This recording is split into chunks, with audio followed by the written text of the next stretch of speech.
네, 서동수의 글로벌 마켓 리더 메리츠증권 서동수 과장과 얘기를 나눠보도록 하겠습니다. 안녕하십니까? 안녕하세요. 네, 자 오늘 서동수 과장 어떤 내용들 가지고 얘기를 나눠볼지 먼저 이슈부터 확인해 보도록 하겠습니다. 네, 오늘 첫 번째 이슈는 좋은 분위기라는 주제를 가지고 얘기를 나눠보도록 하겠습니다.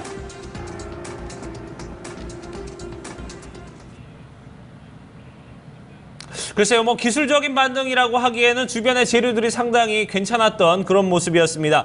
일단은 모든 나라들이 좀 양적 완화에 대해서 선진 주요국들이 좀 생각을 하고 있다는 부분이 상당히 좀 긍정적으로 작용을 하고 있고, 거기에 유가도 이렇게 좀 큰 폭으로 올랐다는 부분은 상당히 이례적이었어요.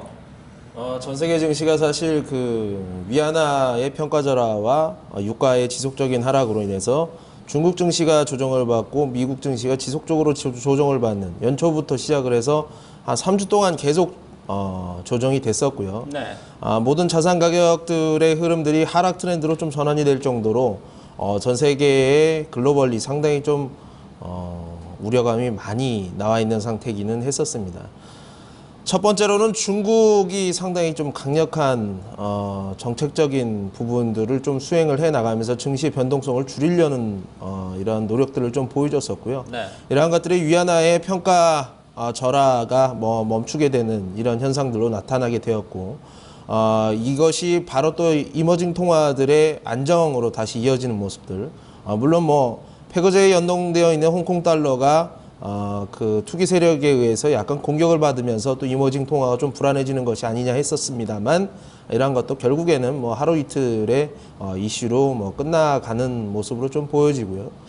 유가 같은 경우에도 지정학적인 리스크, 순위파와 시아파, 이란과 사우디의 이런 갈등이 고조가 되는데도 불구하고 전혀 반응을 하지 못했던 펀더멘털이 완전히 망가진 원유 시장이 최근 들어서 리비아의 내전 이런 얘기에도 굉장히 좀 강력한 반등이 첫 번째 반등을 지난주에 보여줬었고, 이러한 것들이 또 이틀째 또 아주 강한 반등으로 붙는 모습인데요.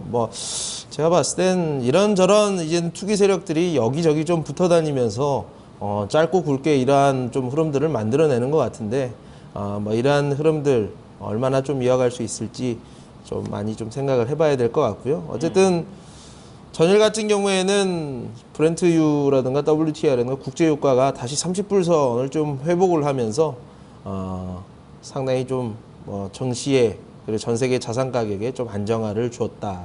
전 세계 증시가 2.6%가 올랐다라고 하는데요. 그림을 보시면 아시겠지만 올해 들어서 가장 큰 상승, 사실 지금 25일 됐습니다. 오늘 25일인데 많이 올라서 그나마 좀 다행이긴 합니다. 네.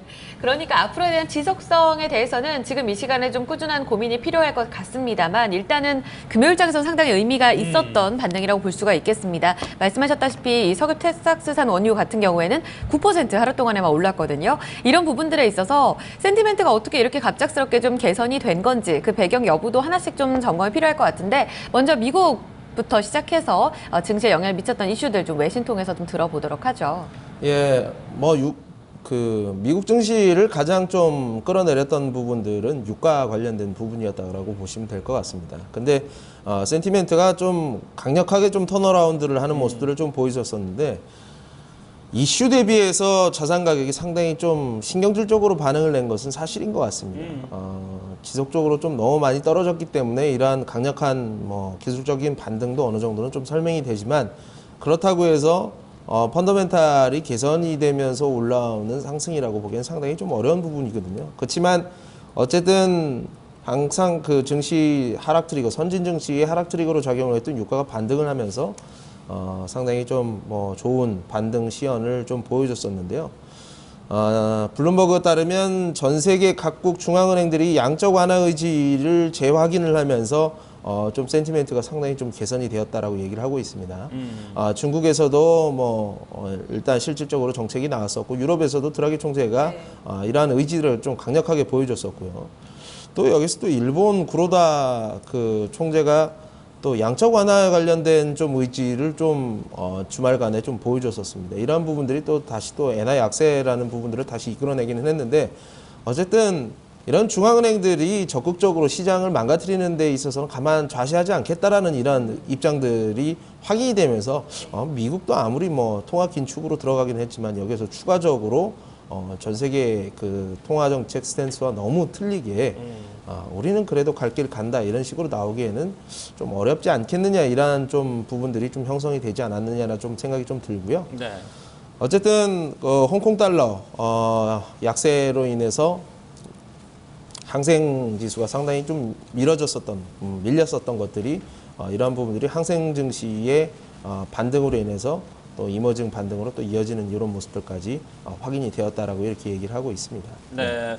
자, 일단은 뭐, 이런 부분에서 전체적인 센티멘트가 좀 상당히 좀 좋아졌다. 양적 완화에 대한 얘기들도 좀 나오고 있고 한데, 일단은 이게 유가가 지금 이틀 사이에 지금 상당히 많이 올랐거든요. 이런 부분에 계속해서 좀 상승의 어떤 고조를 좀 갈 수 있을지, 아니면은 여기서 또 일시적인 상승이었다 다시 또 꺾일지, 이런 부분에 대한 부분이 상당히 좀, 걱정스럽습니다. 어떻습니까? 뭐 이제 국제 유가 같은 경우에는 이틀 동안 23%가 오를 정도로 너무 많이 올랐습니다. 그렇지만 사실 이게 100불을 기준으로 했을 때에는 또 상당히 많은 100불을 기준으로 했을 때는 23% 오른 게 이 30불대에서 23% 오른 거하고 또 100불대에서 100불대를 기준으로 봤을 때는 이 23%가 얼마 오른 것도 아니거든요. 그렇죠. 여기서 우리가 뭐 20불에서 20% 올라가서 한 4불에서 5불 정도 오르는 건데 이게 무슨 100불 기준으로 하면 5%밖에 오른 것밖에 안 됩니다. 그렇기 때문에 그다지 큰 의미가 있다라고 보기에는 어렵다. 네, 잠시 저 의망 상태가 고르지 못해서 여러분들께 방송 이어드리지 못했던 부분 사과 말씀 먼저 드리도록 하겠습니다. 자, 계속 내용 이어서 얘기를 해보도록 하겠습니다. 저희가 아까 좀 유가 얘기를 좀 했었어요. 예, 네. 맞습니다. 어쨌든 이틀 동안 절대적인 수치 자체가 23%가 올랐다고 해서 유가 시장이 앞으로 굉장히 좋아질 것이다라고 이렇게 생각하는 것은 상당히 좀 억측이라고 보시면 될 것 같고요. 100불을 기준으로 봤을 때는 5% 정도밖에 되지 않을 정도로 굉장히 미미한 상승이라고 보시면 될 것 같습니다. 하지만 이 센티멘트가 좀 전환이 됐다라는 측면에서 시장에 안정화를 주는 이런 심리적인 부분들을 제공을 한다라고 좀 보시면 될 것 같고요.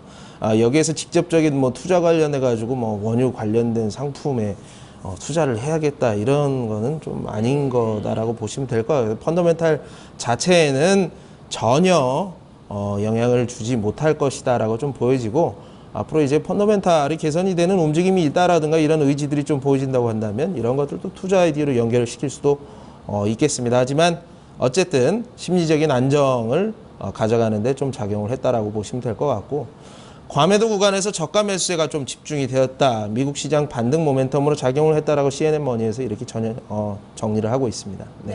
유가의 어떤 펀더멘털 자체적인 개선이 아니기 때문에 여기에 지속성 혹은 원유 시장에 우리가 직접적인 투자에 대해서 아이디어를 갖고 계신 분들이라면 조금은 한 번 더 신중하게 생각을 해보셔야 될 것 같거든요. 예. 하지만 증시에 미친 영향 자체는 긍정적이었다는 점. 그렇다면 이번 주에 어떤 증시의 강세 연속성에 있어서도 미국 펀더멘털 쪽으로도 잠깐 동안 좀 짚고 넘어갈게요. 이번 주는 또 미국 4분기 GDP 발표도 있거든요. 이 금요일장까지 있었던 지표 내용을 봤을 때는 펀더멘털 어떨까요? 예, 일단 PMI 그 제조업 지수를 한번 체크를 해보겠습니다. 표를 보시면 뭐 별로 말씀드릴 건 없지만 52.7이라는 이제 50 이상을 확장 국면을 의미하는 부분이라고 보시면 될 것 같습니다.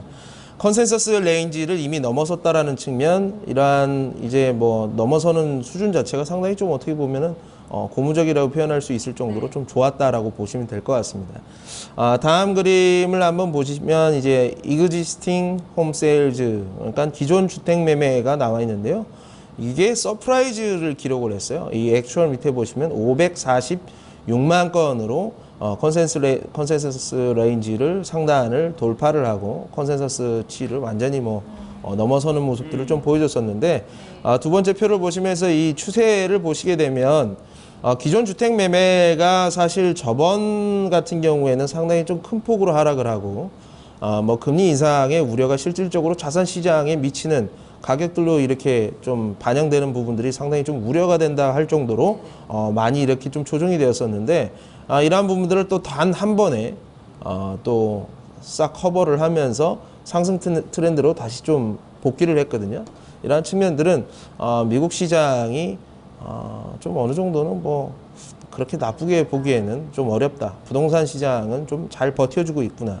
여기에서 뭐 뭔가 좀 트리거가 터져서 실질적인 뭐 금융위기라든가 이런 부분으로 좀 연결이 되는 부분들은 아직 여기에서 찾아보기는 좀 어렵다라고 보시면 될 것 같습니다. 네. 자, 유가의 반등 추이 그리고 미국의 어떤 펀더멘털은 견고하게 흘러가면서 이번 주에 또 FOMC 회의, 올해 첫 회의가 열리게 되는데 그렇죠, 예. 여기서 물론 아직까지 뭐 기준금리 인상이 나오진 않을 거다라는 의견들이 조금 더 우세하긴 합니다만 한 번 더 이벤트로 인해서 흔들릴 가능성도 있거든요. 파급력 어떻게 볼까요? 예, 뭐 일단은 뭐 한 3주 동안의 조정이 있었던 시장이 반등이 지금 시현이 되고 있는 상황이고요. 우리나라 시장 같은 경우도 제대로 된 반등이 지금 하루 정도밖에 나오지 않았다라고 보시면 될 것 같기 때문에 어쨌든 이러한 부분들 조정이 되었던 자산들은 최소한 기술적으로나마 좀 상승을 충분히 할 수 있을 것이다라고 좀 보여지고 있습니다. 그 시기 같은 경우는 아무래도 이제 FOMC가 예정이 되어 있는 이번 주 중반 정도까지는 충분히 가능하다라고 좀 보고 있습니다. 네. 이렇기 때문에 달러 강세가 좀 지속적으로 상대적인 강세, 그러니까 달러 인덱스로 치면 뭐 99에서 100 레벨이 이렇게 유지가 되고 있는 상황에서 너무 과하게 이머징 통화가 떨어져 있던 부분들, 이러한 부분들이 다시 또 균형을 맞추면서 어느 정도 좀 눈높이를 맞춰가는 국면들이 이번 주 중반까지는 충분히 이어질 수 있을 것이라고 좀 보여지고 있고요. 오늘 뭐 시장이 반등을 보이면서 이것도 좀 이렇게 오르는데 좀 줄여야 되는 거 아닌가 이런 생각은 굳이 좀 안 하셔도 되지 않겠느냐. 가지고 있는 포트폴리오들을 지속적으로 그냥 홀드를 하면서 수익 상승 부분에 대해서 충분히 좀 향유를 하셨으면 좋겠다라고 정리를 해드리겠습니다. 네. 자, 일단 뭐 반등세에 대해서 이게 다시 고꾸라질 거다 여기에 대한 어떤 우려감보다는 당분간은 좀 요 정도 선에서 이제 보합권에서 좀 머물지 않겠느냐 이런 부분에 대한 전망을 좀 해봤고요. 어쨌든 뭐 전체적으로 좀 글로벌 증시 분위기는 좋습니다. 뭐 또 계속해서 각 나라마다 좀 돈을 풀겠다는 그런 의지도 보여주고 있고 여기서 FOMC 뭐 직전에 어떤 흔들릴 가능성도 크게 지금까지 워낙 떨어져 있었던 시장이기 때문에 크게 우려할 부분도 아니지 않겠느냐 이런 부분에 대해서 선수들의 의견을 좀 들어봤습니다. 네, 이번 주에 안도 랠리 지속 여부에 대해서 눈여겨보셔야겠습니다. 오늘 전략 여기까지 마무리 듣겠습니다. 메리츠 존금증권 소동수 과장과 함께했습니다. 감사합니다, 과장님. 고맙습니다. 감사합니다.